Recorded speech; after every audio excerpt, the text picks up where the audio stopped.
WHO memberikan indikasi kalau COVID selesai di dunia ini baru tercapai di tahun 2025. Walah, sebuah perjalanan yang panjang sekali ke depannya. Masih 4 tahun lagi, masih lama ya. Sama lamanya dengan menunggu Newman giliran pegang kendali bernegara. Baik, kita bahas lebih dalam tentang pandemi ini. Dalam kacamata perang, sesungguhnya saat ini adalah masuk kategori perang dunia ketiga. Perang dunia secara harafiah, ya artinya ada musuh bersama.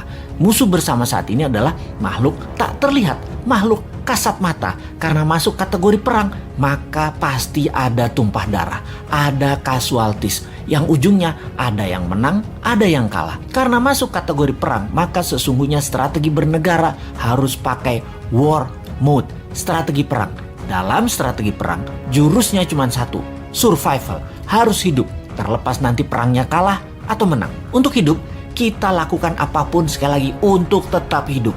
Apalagi sebuah bangsa yang harus tetap hidup. Apalagi sebuah negara yang harus tetap hidup. Dan dalam mempertahankan kehidupan bangsa dan bernegara, yang unggul bukan hanya hidup, tetapi juga memenangkan peperangan. Untuk menang perang, kita harus bertempur hebat, punya mental baja, kompak, dan punya strategi jitu. Menurut pakarnya, siapa lagi yang saya ambil referensinya kalau bukan Ibu Siti Fadilah yang saya kenal baik. Beliau banyak menginformasikan melalui YouTube channelnya juga. Kita sarikan bahwa virus punya sifat alami untuk survival, untuk tetap hidup. Biasanya punya 3 periode mutasi. Mencontoh Spanish flu di awal abad 20-an. Gelombang pertama, gelombang kedua, gelombang ketiga, virus bermutasi. Seperti bola dilepas dari tangan. Pantulan pertama lebih tinggi, pantulan kedua lebih rendah, dan pantulan ketiga terendah. Virus pertama kekuatannya terlemah, gelombang kedua mulai menguat, dan ketiga terkuat. Itu adalah hukum alam, dilihat dengan kacamata, disederhanakan. Lalu kita lihat strategi bernegara. Ada yang pakai vaksin solusinya, ada yang pakai imunitas, ada yang keduanya dikombinasi. Amerika di zaman Trump pakai cara yang terlihat kasar, yaitu membiarkan rakyatnya terpapar dengan cepat dengan niat agar herd immunity tercapai alami, juga dengan cepat karena yakin imunitas rakyat Amerika baik dan sistem kesehatan Amerika terbaik di dunia. Casualties atau korban perang di bawah 1,5% ternyata.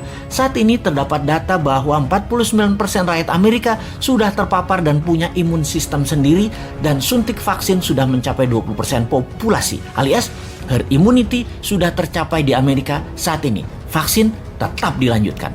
Prinsip kebijakan Gedung Putih ala Trump melawan Fauci dan WHO, namun membuahkan hasil positif sekarang. Penasehat Biological Warfare Gedung Putih menyarankan Trump waktu itu, strain gelombang pertama itu terlemah. Secepatnya saja disebar dan paparkan dengan tanpa mengikuti protokol WHO dan Fauci yang sepertinya mau menghambat agar Amerika rakyatnya maskeran, dan strain gelombang pertama kenanya sedikit sehingga vaksin laku terjual setelahnya. Bahaya kalau gelombang pertama dibatasi atau ditahan. Keserang gelombang kedua, pertahanan imunitas masyarakatnya kurang. Jadi gelombang pertama lepas saja. Toh sarana kesehatan bagus. Itulah analisa dan strategi Gedung Putih di masa Trump yang terbukti tidak ada gelombang kedua di Amerika yang telak. Pada saat ini karena herd immunity tercapai, Amerika menang perang melawan COVID.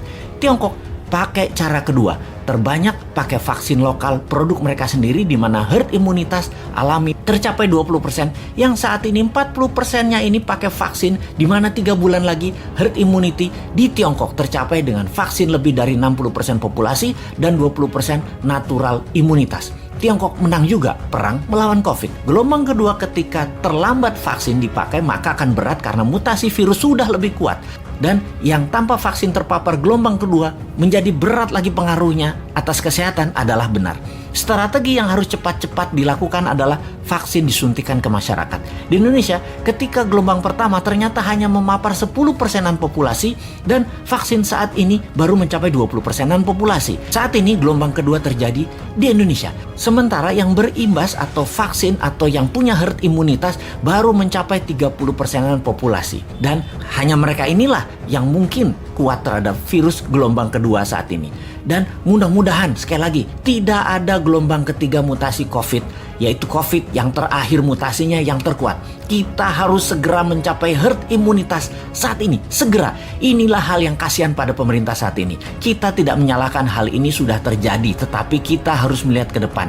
Sistem kesehatan kita belum sebaik negara maju. Imunitas vitamin, makanan masyarakat juga belum sebaik negara maju. Maka yang terbaik kita bantu pemerintah saat ini dengan PPKM-nya Jawa Bali, kita taat 100%. Diam di rumah selama 3 minggu, gunakan minimum movement selama 3 minggu, makan sehat, hidup sehat, baca buku, dan olahraga. Ini semua karena sudah kadung, dan kadung juga pemerintah beli vaksin banyak banget, sampai 400 juta katanya, untuk memvaksin seluruh rakyat Indonesia. Vaksin ini ada batas waktu, ada expiration date, jadi harus cepat-cepat.